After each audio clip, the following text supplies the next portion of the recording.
दोस्तों, आप अमेरिका के राष्ट्रपति अब्राहम लिंकन को तो जानते ही होंगे, लेकिन क्या आपको पता है उनका पुनर्जन्म हुआ था।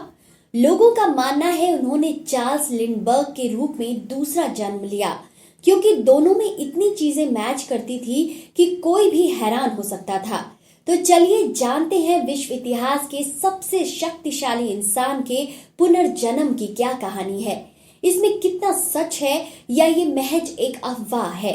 पुनर्जन्म एक ऐसी घटना है जिसके बारे में दावे तो बहुत हुए हैं, लेकिन ये दावे कितने सच हैं ये बताना मुश्किल है।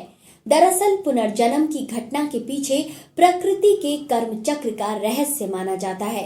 मतलब अगर आपके द्वारा किए गए अच्छे या बुरे कर्मों का फल किसी कारण से आपको इस जन्म में नहीं मिल पाया, तो उन कर्मों के शुभ अशुभ फल का हिसाब बाकी रह जाता है। अगले जन्म में आपको उसका फायदा या नुकसान भुगतना ही पड़ता है।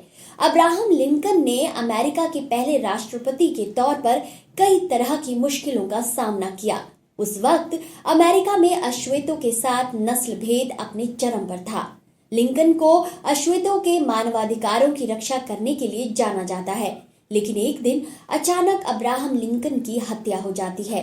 भारत के महान संत परमहंस योगानंद जी ने अपने एक भाषण में लिंकन के पुनर्जन्म की कहानी बताकर सबको हैरानी में डाल दिया, और उन्होंने इसके लिए तथ्य भी पेश किए, जिसके बाद तो मानो हड़कंप मच गया।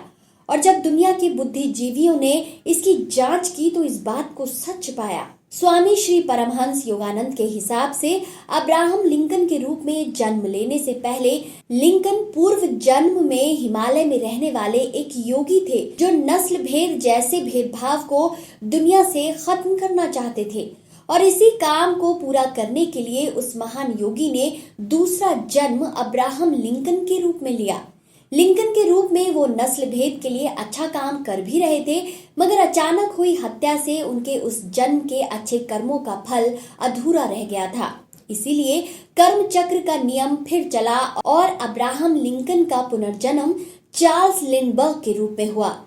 चार्ल्स लिंडबर्ग, जो कि एक प्रसिद्ध अमेरिकी पायलट, खोजकर्ता, लेखक, आविष्कारक, मिलिट्री ऑफिसर, पर्यावरणविद और समाज सेवी थे। दोनों में सबसे पहली समानता उनके जन्म के महीने में थी।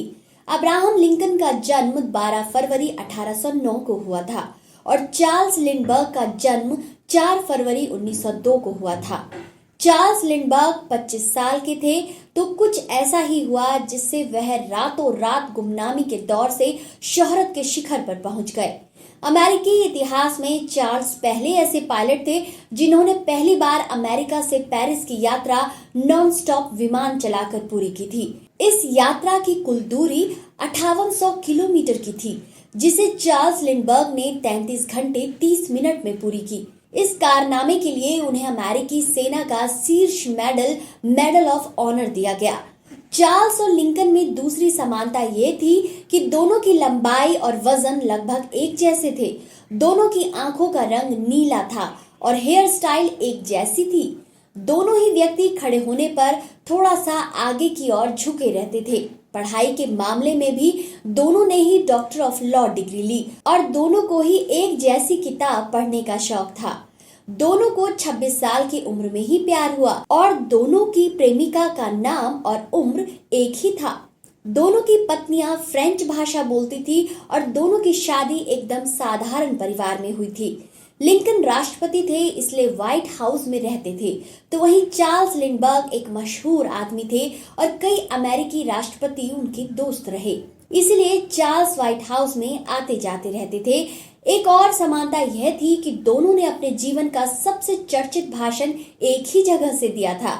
एक अमेरिकी लेखक रिचर्ड साल्वा ने योगानंद परमहंस की बताई गई बात पर अपनी रिसर्च में इसे सही पाया और अपनी प्रसिद्ध किताब the reincarnation of Abraham Lincoln historical evidence of past lives में लिखा, चार्ल्स और लिंकन के जीवन में लगभग 500 समानताएं हैं कि जिन्हें महज संयोग नहीं कहा जा सकता। आप स्वयं विश्वास करेंगे कि चार्ल्स लिंडबर्ग और अब्राहम लिंकन एक ही आत्मा के दो रूप थे।